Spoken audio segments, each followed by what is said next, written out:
Alright, going back again to my RV.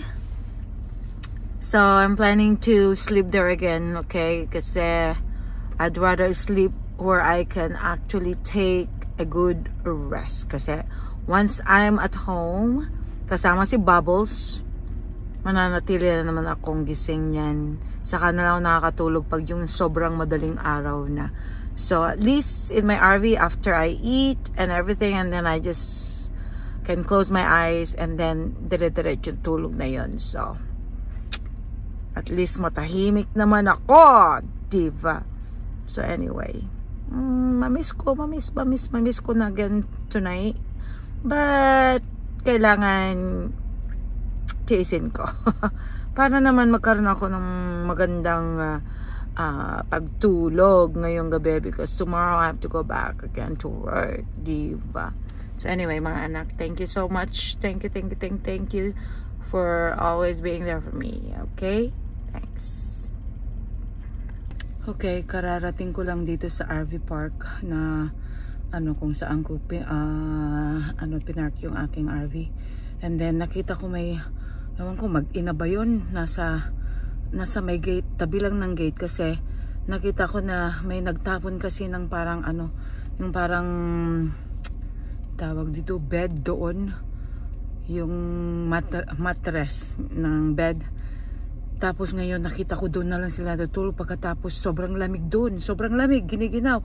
So yun, naghakot ako ng ng sobra kong ito makapal na kumot, yung talaga, yung as in talagang pang bed talaga. Tapos 3 jacket na makakapal, and then food, ayun, may mga sandwiches dito at saka mga soft drink.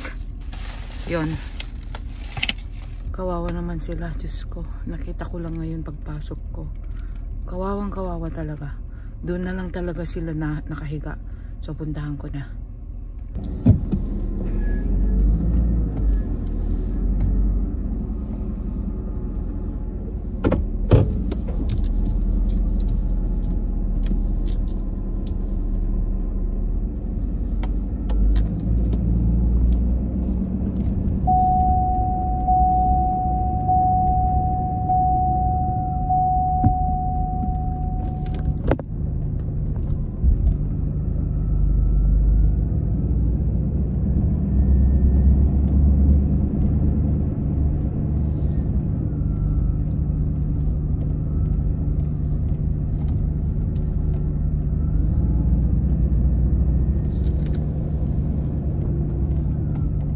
Palabas na ako dito sa RV park. Wawa naman talaga. Paglabas ng gate, nandyan na sila, oh. Grabe. Wala man lang tumutulong.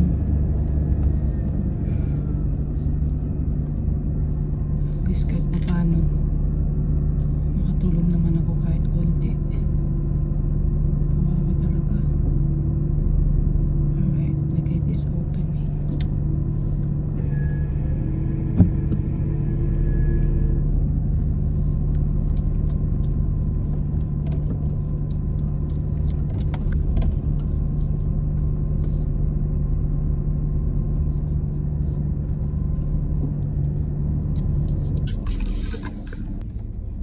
Yun, oh.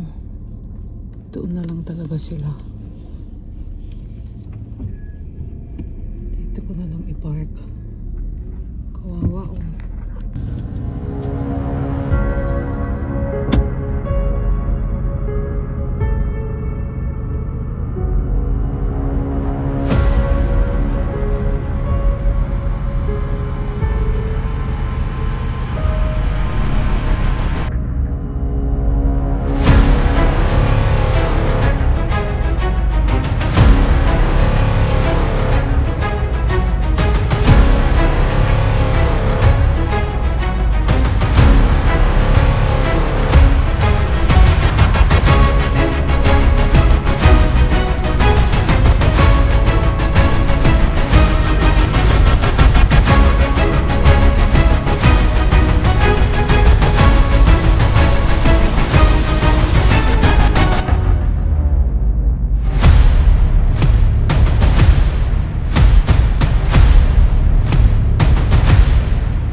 sila. Sobrang kawawa sila. At least nakatulong naman yung malaking blanket kasi sobrang nipis nung mga suot nila. Grabe. Okay. Thank you, God. At least yung konting tulong ko, it makes a big difference. Alright. Parang mag-asawa o kaya mag-boyfriend, hindi ko alam. Mga bata pa eh. But they're okay. Thank you, Lord. Thank you so much. Whew. At least they're okay now.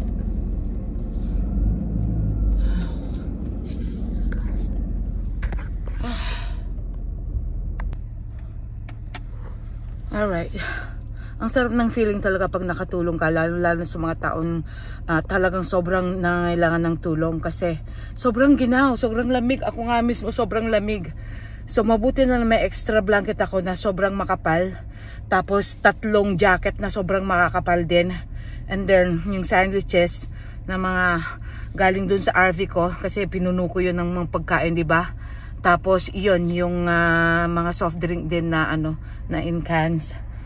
Oh God, thank you so much. At least it makes a big difference. Kahit konti lang na maitulong sa mga taong ganyan. Dahil hindi nyo alam na balang araw, kayo rin yung nasa ganyang sitwasyon. So please, I hope na yung sample na pagtulong ko gagawin din ng iba yan. Kung sakali man na nakakita sila ng ganun ding klaseng mga tao na not in a good condition. Okay? So God bless us. Grabe, sarap ng feeling pag nakatulong ka. Kasi pag ganung klase talagang hopeless na sila, tapos walang tumutulong, wala silang matirhan.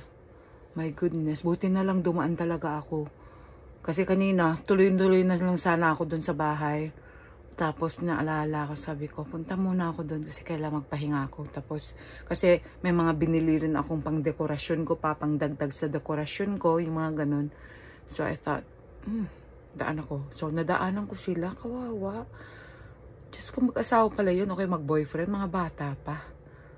Oh my God. Thank you, Lord. At least kahit papano, if you have something na pwede mo namang i-share, pwede mo namang i-bless sa ibang tao, do it. Okay? Hindi na ako nagdalawang isip.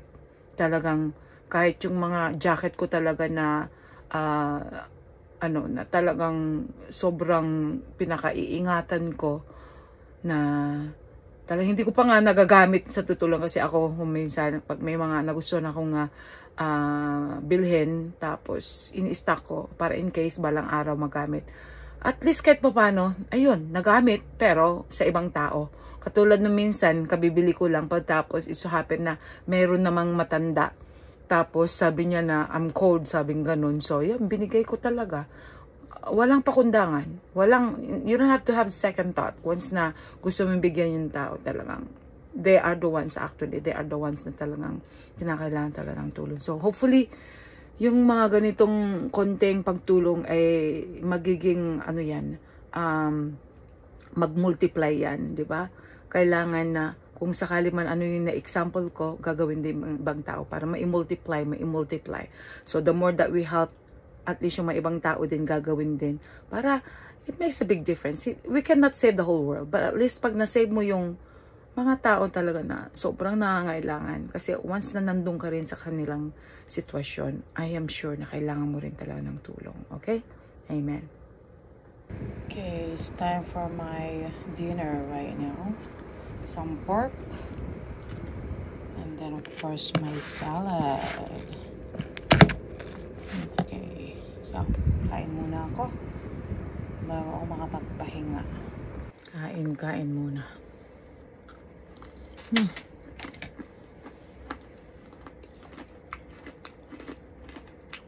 Ay, makapagpahinga na.